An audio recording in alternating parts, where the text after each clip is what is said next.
mianatra eo tongotrao.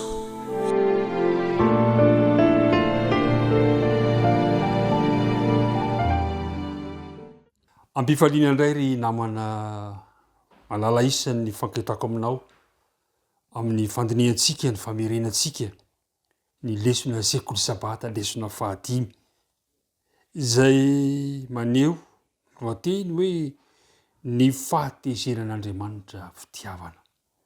Milohan'ny andoniantsika an'izany dia andeha hiaraka hivavaka isika. Andriamanitra rainay ao izay any an-danitra, misaotra indrindra noho izao fotoana omenao anay izao, ahafahanay indray miaraka mandinika ny teninao.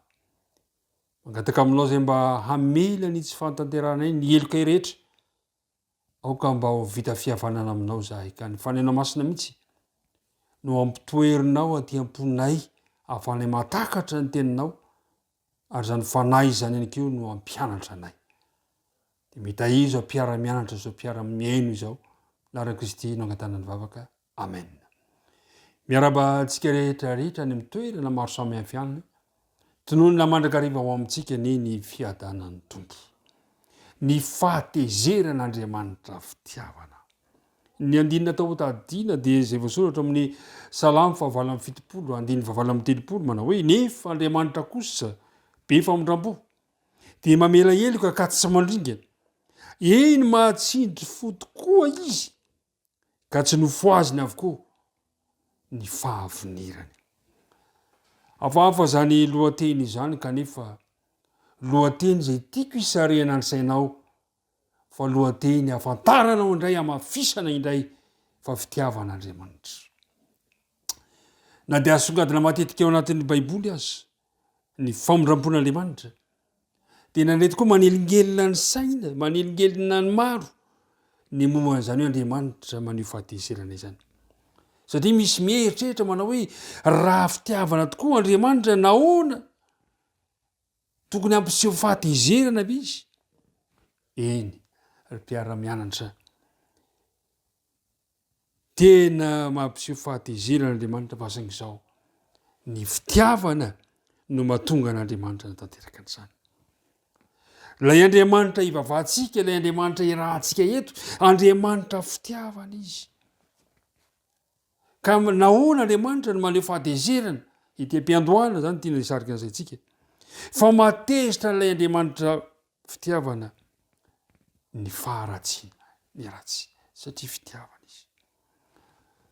Ny dinidinika voalohany iarahantsika eto dia zao hoe, tadio tsara, fa malahelo, manome alahelo an'Andriamanitra ny faharatsiana misy eo amin'ny tsirairay avy, nefa dia mpamindra fo izy. Ao amin'ny Salamo 7:70 ahitantsika tantara anankiray. Ny Salamo 7:70 moa dia salamo izay nataon'ny Iasafa. Io no salamo lava indrindra faharoa ao aorianan'ny Salamo 5:100. Ao amin'ny Salamo 7:70 io no ahitantsika trangany zavatra manokana teo amin'ny tantaran'ny zanak'Israely fa izay, indrindra teo amin'ny nanafan'Andriamanitra azy tao Egipta, ary ny fireneneny tany anefitra. Tao anatin'ny toe-javatra io ihany koa nefa no ahitantsika ny famporosiana ataon'ny Iasafa hoe tokony hatoky an'Andriamanitra isika. Ao amin'ny Salamo 7:70 ary no ahitantsika izany toe-javatra izany, fa Andriamanitra dia nikarakara, nivimbina mandrakariva ireto vahoakan'Andriamanitra maro dia maro ny ala avy tany Egipta ireto.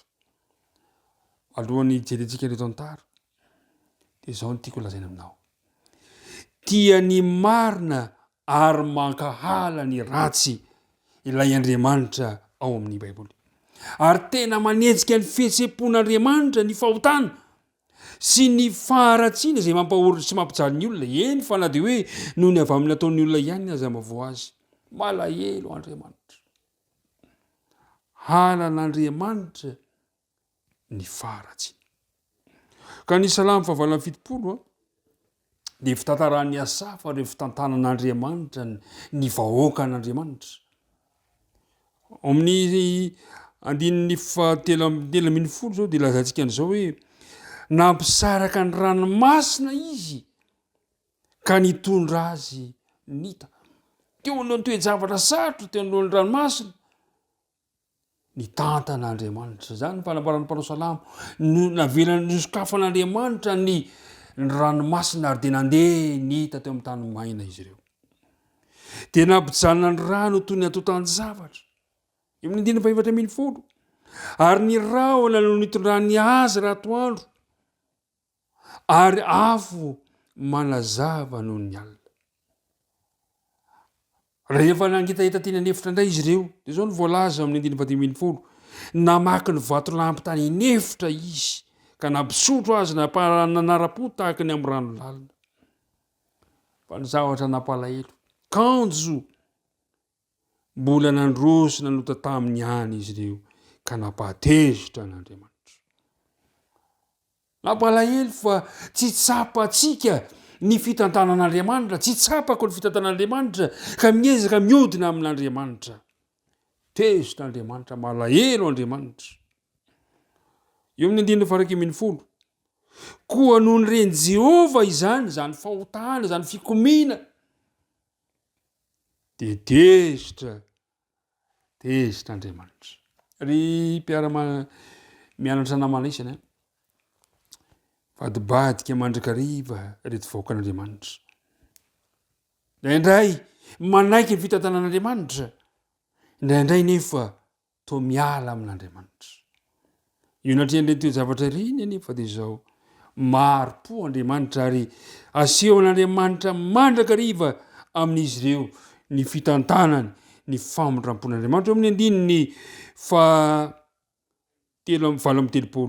de zao ny voalazany nefa Andriamanitra kosa be famondrampo tsy tsapanao ve zany tsy efa hitanao teo amin'ny fiainanao ve zany dia mamela heloka ka tsy mandringana eny mahatsindry fo tokoa Andriamanitra ka tsy nofoaziny avokoa ny fahavinirana zany lay Andriamanitra ivavahantsika ary ietsokanao isan'androandro tsy hiala aminy mitombona ny fahateziran'Andriamanitra zany amin'ny faharatsiana satria mampijaly antsika mandrakariva izany kanefa kosa mamindra fo mandrakariva Andriamanitra na de mandao sy miodina amin'ny mandrakariva zany vahoakany de mangoraka hatrany izy noho ny faharipony mihoatra lavitra noho zay antenaina azy tena zava-dehibe ny famondrampon'Andriamanitra sy ny famelan-keloka zay ataony amintsika tsirairay avy tiana ambarany ihany koa de zao io Andriamanitra ivavahantsika io de Andriamanitra tsy mora tezitra malaiko tezitra satria be fitiavana izy ende mandeha de nisy mpaminany anankiray zay tezitra na ny mitsiny an'Andriamanitra noho ny hoe maro-po loatra ianao Andriamanitra be famondram-po loatra ianao Andriamanitra fantatra hoe zany mpaminany zany Jona le natsoin'Andriamanitra mba hitory iantso ireo vahoakan'Andriamanitra vahoaka Ninive hoe mibeba ianareo fa niala Jona fa ny zavatra nitranga nefa de zao tsy nandrava le tanàna Andriamanitra de tezitra na ny fihetsika feny fahatezerana Jona manoloana zany famondrampon'Andriamanitra izany ary zany fiketsiky Jona zany de zao ny zavatra mitranga maneho ny amafiny folo zavatra nitranga tokoa mantsy halany Jona tokoa mantsy reto Asiriana zay nampahory reto vahoakan'Andriamanitra ka tena tiany loatra raha toa ka ho fomorana izy ireo ka tsy tokony amindrana fo lesona ho antsika izany ry mpiara-mianatra namana mila mitandrina izaho sy ianao mba tsy hanana toetra tahaka ny toetran'i Jona na de mitombona aza ny mety hoe fahatezeranao tena mila mamindra fo isika ny faharoa amin'ny fihetsiky Jona de manamafy ny toetra fotsiny zay ananan'Andriamanitra mpamindra fo ao amin'ny Jona 4:1 mantsy de nilaza mihitsy de io mihitsy le efa fantatra nge ozy Jona ianao le Andriamanitra mamindra fo sy miandra maro-po sady be famondram-po ry mpiara-mianatra namana isany mora tezitra loatra isika olombelona fa Andriamanitra kosa feno faharetana feno faharipo be fitiavan'Andriamanitra ary mandrotsaka mahimaimpona ny fahasoavany manana ambiampy tsy hoe akory manamarina fahotan'andriamanitra, tsy hoe akory manampy maso manoloana ny mety tsy fahamarinan'andriamanitra, fa Andriamanitra de fitiavana ary manoloana ny fahoriana sy ny fitiavana manoloana ny faharatsiana azy de Andriamanitra mihitsy no nahafony zanany ho faty teo amin'ny fijaliana mba ho fanavotana antsika. Zany ny fitiavan'Andriamanitra. Ndray mandeha dia naneho fahatezerana ara-drary, misy fahatezerana ara-drary nasehon'Andriamanitra. Andeha angentsika mba hijery toy zavatra anankiray hoe ahoana moa zany. Aleo saran-tsaina hoe misy renim-pianakaviana manara-maso ny zanany kely milalao eo tokotany. Tabitabika indro misy lehilahy anankiray tonga de mamelona izanany, kapika azy, mamono azy. Ao manahoana ny mety ho fihetseham-pon'le reny manao hoe de misaotra anao fa ankapika azy e. Mety tsy zany kosa angamba fa tena tezitra izy, ary rariny, ary fihetsika tena ara-drariny zany fihetsika le renim-pianakaviana zany raha tezitra izy. Ary zay ny fihetsika Andriamanitra, fahatezeran'Andriamanitra. Misy fahatezerana ara-drariny zay niseho amin'ny filazantsara ny Matio. Andeha ho jerentsika ny tantara. Ao amin'ny filazantsara Matio 20 nahitantsika toe-javatra anankiray. Indro Jesosy andeha ho any amin'ny tempoly. Matio 20 ka manomboka eo amin'ny Matio 20 ka mandemoka eo amin'ny 9:12 sy 13. Indro Jesosy fa niditra teo kianjan'ny tempoly ivavaka mba hiresaka amin'Andriamanitra. Zany mba handrandray ny olona zay ho any amin'ny tempoly. Saingy vo niditra teo kianjan'ny tempoly Jesosy de tabataba ny hitany fihinana ny zavatra niseho. Ary Jesosy niditra teo kianjan'ny tempolin'Andriamanitra dia nandroaka zay rehetra nivarotra sy nividy teo kianjan'ny tempoly, ka nanjera ny latabatry ny mpanakaly vola sy ny fipetrahan'ny mpivarotra ny voromailala. Fihesika maneho fahatezerana ara-drariny nataon'i Jesosy. Satria inona no nantenain'i Kristy hita teo amin'ny tempoly? Olona vonona hivavaka. Toerana manokana zay hiatrehan'ny olona n'Andriamanitra. Kanefa ankehitriny tabataba, fifanakalozana ara-barotra, zany no hita teo. Ary nampalahelo fanararotana nataon'ny mpitondra fivavahana tamin'izany fotoana izany. Fanararotana ireo mpitondra tena, ny kiamboty, ny mahandro, ka nahatonga Jesosy hiteny amin'ny teny mahery eo amin'ny 9:17 manao hoe de hoy izy taminy: efa voasoratra hoe ny tranoko atao hoe trano fivavahana, fa ianareo kosa manao azy zo fieren'ny jiolahy. Tena mampitezitra Jesosy. Kanefa de rariny, ara-drariny zany fahatezerany Jesosy zany. Indray mandeha any koa indro ao amin'ny filazantsarany Marka 10:13-14. De indro maro renim-pianakaviana nitondra ny zanany ho eo amin'ny Jesosy mila fampianarana. Ary nahita zany ny mpianatra de nandrary aleo tsy tapahana ny fampianarana Jesosy, no rarana ireo zaza reo. Tezitra tamin'izay amin'ny fihetsiky ny mpianatra zany Jesosy, ka ny teny manao hoe aza rarana fa nto azy ny fanjakan'ny lanitra. Ny teny mafy tamin'ny fahatezerana Jesosy. Indray mandeha koa ao amin'ny filazantsarany Marka 7. Filazantsarany Marka 7. Sabata ny andro tamin'izay fotoana izay. De reto mpitondra fivavahana tamin'izany fotoana izany de nitady zay fomba mba hiampanganan Jesosy hoe Jesosy ty tena mpandika sabata, satria masina loatra ny sabata. De indro nina zavatra ny trano eo amin'ny 9:4, Marka 7 ka ny 9:4. Aroka izy tamin'ny olona: inona moa no mety atao amin'ny sabata? Ny manao soa va sa ny manao ratsy? Ny mamonjy aina va sa ny mahafaty? Fa tsy niteny ny olona. Ary no nijerijery azy tamin'ny fahatezerana izy sady nalahelo noho ny amafiny fony. De hoy izy tamin'ny raha lehilahy: injiro ny tananao. De nahinjiny ka dia sitrana ny tanana. Nisy fahatezerana ihany koa niseho tao amin'ny tempoly tao amin'ny sabata ny andro. Lehilahy marary jerijerena fotsiny. De hoy Jesosy hoe inona ny mety, manao soa sa ny manao ratsy? Ny mahavelona sa ny mahafaty? finaritra ny tantara fa Jesosy manasitrana ry mpiara-mianatra namana isany raha marary anao ka mino azon'Andriamanitra atao azon' Jesosy atao manasitrana anao androany fa ny zavatra anankiray tamin'ny alalan'ny fijeriny Jesosy fijery tezitra no nijereny Jesosy ireo mpitondra fivavahana tamin'ny fahatezerana ry mpiara-mianatra namana isany tsy tokony ho tezitra amin'ny ratsy ve ny fitiavana tena mpitiavana no nanehoan Jesosy an'izany kanefa tandremo ao tokony mitandro raha ihany sika indraindray mba tsy ezaka namarina ny fahatezerantsika izay feny fitiavan-teny ho toy ny fahatezerana aradrarina re manao hoe tena rary ny ara-tezitra tamin'ny fotoana iny kanefa fitiavan-tena le izy mila mitandrina isika nisy fahatezerana aradrarina zay hitatsika teo amin'ity toe-javatra anak'ity ry mpiara-mianatra namana isany tsy mankasitraka Andriamanitra ny fampahoriana mahazo ny olombelona tena mihetsi-po Andriamanitra tsy sitraky Jehova ny mampalahelo atsika olombelona zao no voalaza amin'ny bokin'ny fitoamanina boky soratan'ny Jeremia mpaminany amin'ny bokin'ny fitoamanina fitoamanina toko fahatelo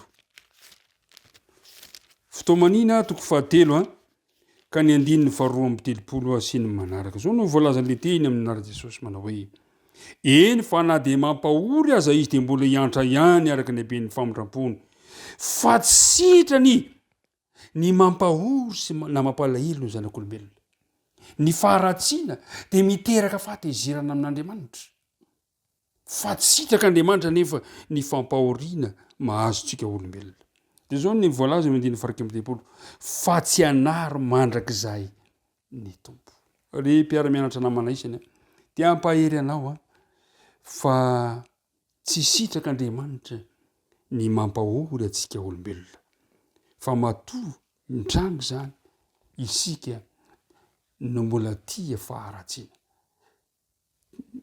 tsy ny mpanota no tsy tian'Andriamanitra fa ny faharatsiana tia antsika Andriamanitra fa ankahalainy kosa ary mampatezitra n'Andriamanitra ny faharatsiana amin'ny bokin'ny Ezra de ahitantsika toe-javatra anankiray zay nanehoan'Andriamanitra fahatezerana tamin'reto vahoaka marobe zay tsy nentiny bebaka ary efa tsy nibebaka izy ireo de niala Andriamanitra toy ny hoe rehefa manao ratsy isika olombelona de miataka Andriamanitra ary vokany indro fa voatolotra teo amin'ny tanan'ny Nebokadnezara teo amin'ny mpanjakany Babilôna ireto vahoaka reto tratra ny fahababoana rehefa miala amin'Andriamanitra isika rehefa manao faharatsiana isika de tao miataka Andriamanitra kanefa ny zavatra nafinaritra te zao na de nisy zany toe-javatra zany de nandefitra tamin'ny zanany Andriamanitra ny amarana antsika ndinidinika androany de zao voresantsika amin'ny fotoana manaraka moa zany fa mbola hifarana ny fahatezeran'Andriamanitra na de zavatra matahotra tokoa aza ny fahatezeran'Andriamanitra de tiako nilaza amintsika hatrany hatrany tsy ara-tsy toetra n'Andriamanitra koa zany fa tena fitiavana satria Andriamanitra fitiavana fa kosa ny zavatra mahafinaritra ho avy ny fotoana hifarana zany fahatezerana izany ary izany no anasako anao hifikitra amin'Andriamanitra Jesosy mihitsy ny evantena ho avy indray izy aza malahelo ny fonao ary am'izay toe-javatra izay tsy misy ny fahatezeran'Andriamanitra tsony satria efa miaina amin'ny rariny sy ny hitsiny isika ary ny antso tiako any atao aminao zany de zao hoe mifikira amin'Andriamanitra mifikira amin'Andriamanitra amin'ny alalan'i Jesosy le mpanafaka antsika amin'ny fahatezerana ho avy tena misy tokoa ny fahatezeran'Andriamanitra fa saingy noho ny fahasoavan'i Kristy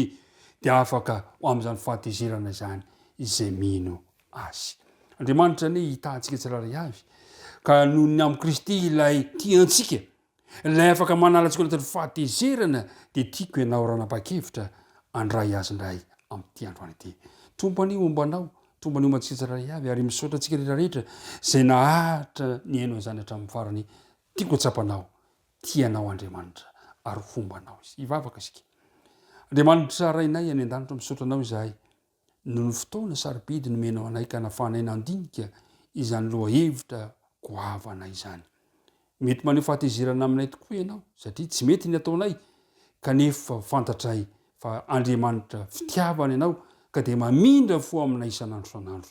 Tompo malalo ny fahatsapahnay an'izany androany de aoka mba hatonga anay hiala amin'ny ratsy ary fikitra io am-pelantanana kosa ianao lay Andriamanitra tianay de mitahihatra mpiaino izao mitahianay tsiraray avy minara Kristina angatanany vavaka amen.